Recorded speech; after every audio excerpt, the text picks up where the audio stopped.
Assalamualaikum warahmatullahi ta'ala wabarakatuh. Ahlan wa sahlan wa marhaban, sahabat Quran dimanapun berada, Bapak Ibu sekalian yang dimuliakan Allah, adik-adik. InsyaAllah pada kesempatan kali ini kita akan lanjutkan kembali belajar tajwid Quran pada surah Al-Baqarah.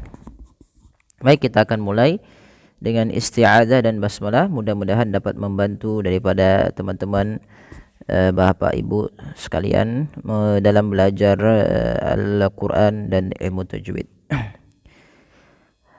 A'udzu billahi minasy syaithanir rajim. Wa man adlamu mimman منع مساجد الله أن يذكر فيها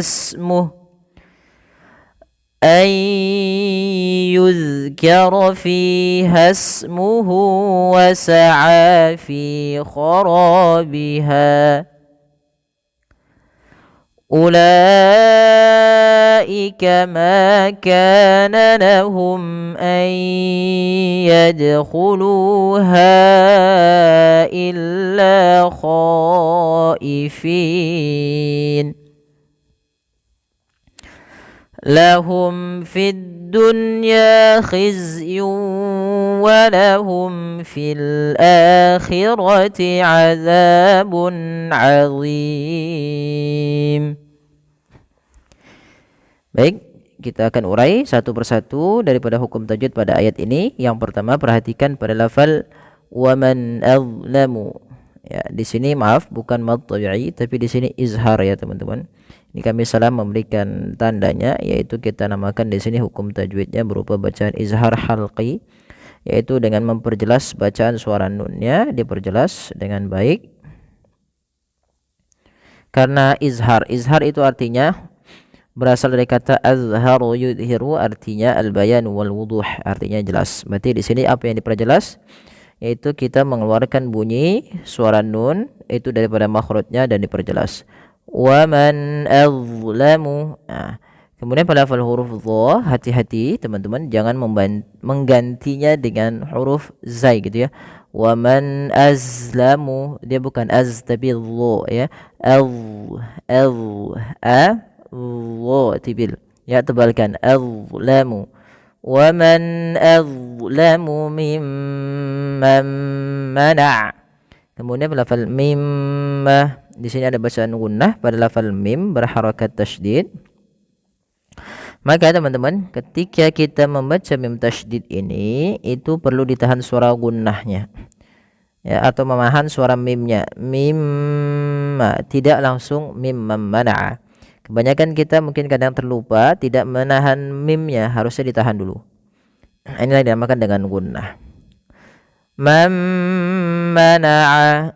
Di sini ada nun berharokat sukun bertemu dengan mim. Nah, cara membacanya ketika kita mendapati nun sukun atau tanwin bertemu dengan huruf yang 4, diantaranya adalah mim ya, atau mim, kemudian ya, waw, dan 4 huruf ini, maka suara mimnya dimasukkan kepada setelahnya, dan itu yang kita namakan dengan idgham. Nah, di sini idghamnya dinamakan dengan idgham ma'al gunnah atau idgham bi gunnah, yaitu nunnya masukkan kepada huruf mim, sehingga bukan lagi mim man mana'a tapi mim man mana'a. Kami ulangi, mim man mana'a, sama ditahan dalam lafal mimnya, menahan juga dengan bunyi nya sepanjang 2 harokat.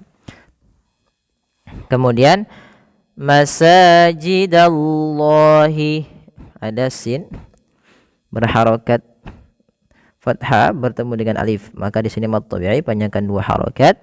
Kemudian lafal Allah, ini enggak ada bacaan gunnah ya teman-teman, ini salah ya. Masajidallahi, di sini tebalkan huruf Allahnya. Kemudian ayyuzkara, di sini pada lafal nun sukun bertemu ya, maka ini sama sebagaimana tadi yang kami sampaikan ketika nun mati bertemu mim, yaitu cara membacanya memasukkan nunnya kepada huruf setelahnya dan huruf setelahnya menjadi tasydid atau 2 huruf. Maka ayyu, kemudian ditahan dengan gunnah sepanjang 2 harokat. Maka kita namakan dengan hukum tajwidnya idgham bi gunnah. Maka jangan sampai kita membacanya an yuzkara tapi dia ayyu, nunnya dianggap tidak ada. Ayyuzkara fiha ismuhu wa sa'a. Lafal yuzkara, hati-hati dalam melafalkan zal, jangan dibaca dengan yuzkara tapi dia yuzkara, yuzkara tipis zalnya. Fi, panjangkan dia mad tabi'i 2 harakat. Fiha ismuhu, ini bukan fiha usmuhu tapi langsung ke sin. Ini alif yang dianggap tidak kita baca. Pada lafal hu di sini ada bacaan kita namakan dengan mad silah qasirah. Mad silah qasirah terjadi ketika adanya ha dhamir, ini kita namakan dengan ha dhamir. Ha yang menunjukkan kata ganti orang ketiga di dalam bahasa Arab yang berarti dia, gitu ya. Di sini ketika ada tanda seperti ini, istilahnya waw kecil, biasanya dalam perusahaan rosemnya itu ada ha kecilnya. Nah, ini biasanya mad silah qasirah, panjangnya 2 harokat. Kemudian wasa'a fi kharabiha, a, fi, ro, dan ha keempat ini merupakan bacaan mad tabi'i sehingga bunyinya harus sama. Kemudian ayat selanjutnya atau bacaan selanjutnya, ulaika ma kana lahum an yadkhuluha illa khaifin. Ulaika, nah waw yang biasa ada waw, bila dia berharokat di atasnya seperti ini wawnya dianggap tidak dibaca, ya, langsung kepada huruf la. Jadi bukan ula tapi ulaika. Maka di sini diwarnai dengan warna abu-abu. Kemudian lafal laika ada bacaan yang kita namakan dengan mad wajib muttasil. Mad artinya panjang, wajib ya wajib, muttasil artinya bersambung. Apa maksudnya di sini? Mad yang terjadi ketika adanya mad tabi'i. Mad tabi'i itu apa? Mad tabi'i sudah kami jelaskan, yaitu ketika adanya fathah bertemu alif, kasrah bertemu ya, dhammah bertemu waw, sukun. Nah, ketiga huruf ini maka dia mad tabi'i. Kita lihat la awalnya 2 harokat dengan alif kecil di sampingnya. Nah, kemudian datang setelahnya huruf hamzah. Nah, ketika ada mad tabi'i bertemu dengan hamzah pada satu kata, ulaika satu kata, dan inilah yang dinamakan dengan mad wajib muttasil, maka wajib dipanjangkan 4 harokat pada lafal la-nya dan tidak boleh dikurangi atau 5 harokat. Ulaika, seperti itu. Kita lanjutkan lagi. Ulaika ma kana lahum, maka fathah ketemu alif, mad tabi'i. Lahum, di sini ada mim mati bertemu hamzah. Nah, ini kita hukumi dengan bacaan mim mati, ya, mim mati. Bacaan mim mati ada 3, salah satunya di sini kalau dia bertemu dengan huruf hamzah maka dinamakan dengan izhar syafawi. Cara membacanya ketika mim bertemu dengan hamzah wajib jelas. Kemudian pelafal ayyadkhulu sama ada nun sukun bertemu dengan huruf ya, maka cara membacanya sebagaimana ayyuzkara, yaitu masukkan nunnya kepada huruf ya dan bunyi nunnya hilang, kemudian terdengar hanya bunyi ya-nya saja dan ditahan sepanjang 2 harakat. Ayyadkhulu, seperti itu. Kemudian pelafal dal, huruf dal di sini adalah bacaan qalqalah yang dimana dalnya harus mantul, tidak dibaca ayyadkhulu. Sering terjadi tidak memantulkan bacaan huruf dal. Ini yang salah. Padahal dia harus dipantulkan. Ayyadkhulu, yad, jangan yad, jangan menambahkan hamzah, itu juga salah. Ayyadkhuluha illa khaifin. Kemudian melafal ha illa ada mad jaiz munfasil. Artinya di sini adalah mad yang terjadi ketika ada mad tabi'i bertemu dengan hamzah tapi dia terpisah hamzahnya, maka dinamakan dengan munfasil.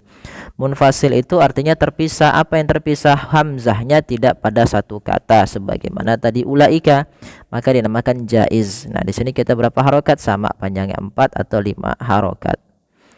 Kemudian illa mad tabi'i khaifin. Nah, ini sama seperti ulaika, yaitu bacaan mad wajib muttasil, maka khonya wajib dipanjangkan 4 harokat atau 5 harokat. Kemudian pada falfin di sini sebenarnya ada mad mad arid disukun kalau kita berhenti. Nah, kemudian tanda jim di atas ini berarti kita boleh wakaf. Sebagaimana tadi kami lupa menjelaskan hukum-hukum yang berkenaan dengan tanda-tanda wakaf. Kemudian lahum fid dunya khizyun wa lahum fil akhirati adzabun 'adzim. Lahum fi mim mati bertemu fa, jelas izhar syafawi. Fid dunya ada di sini alif lam, kita namakan dengan alif lam syamsiyah, yaitu alif lam yang tertulis tapi tidak dibaca lamnya, langsung ke huruf dal dan dia ditasydidkan. Fid dunya, ini ada nun sukun bertemu ya. Pada dasarnya ketika nun sukun bertemu dengan ya itu harus diidghamkan, tapi karena di sini dalam satu kata maka tidak diidghamkan, dan kita hukumi dengan apa? Dengan izhar mutlak. Maka dijelaskan, dijelas dengan baca jelas fid dunya, tidak dibaca fid dunya tapi fid dunya. Kemudian khizyun wa lahum, khizyun wa lahum, masukkan di sini ada tanwin pada lafal yun ketemu dengan waw, maka cara membacanya masukkan tanwin kepada huruf waw, tidak lagi khizyun walahum tapi langsung waw, khizyun walahum. Mim mati bertemu fa sama jelas idhar syafawi. Fil akhirati, di sini ada huruf hamzah bertemu dengan huruf mad. Apabila ada hamzah bertemu dengan huruf mad, ini kita namakan dengan mad badal, teman-teman. Ya, baik itu nanti hamzahnya bertemu dengan waw mati atau hamzahnya bertemu dengan ya mati atau dengan alif. Ketiga-tiganya ketika ada hamzah bertemu dengan huruf mad yang 3 alif waw ya, maka dinamakan dengan mad badal, panjangnya 2 harokat. Maka tidak dibaca fil akhirati tapi fil akhirati. Kemudian azabun azim, bun ketemu dengan ain, jelas di sini tanwin bertemu ain, maka dinamakan dengan izhar halqi. Maka suaranya tidak boleh ditahan-tahan, harus diperjelas. Kemudian azim di sini ya ada mad arid disukun, yaitu terjadi ketika adanya huruf yang dimatikan di akhir bacaan yang sebelumnya ada huruf mad, baik itu waw, alif ataupun ya gitu ya. Kalau di sini karena sebelumnya ada huruf mad berupa ya mati, kemudian mimnya dimatikan karena waqaf, maka dinamakan dengan mad arid sukun. Kita boleh memanjangkan 2 harokat, boleh 4 dan boleh pula 6 harokat. Baik, demikian penjabaran untuk uraian tajwid kita pada ayat 114. Mudah-mudahan bermanfaat. Mohon bantuannya untuk terus like, share dan subscribe. Terima kasih, jazakumullahu khairan.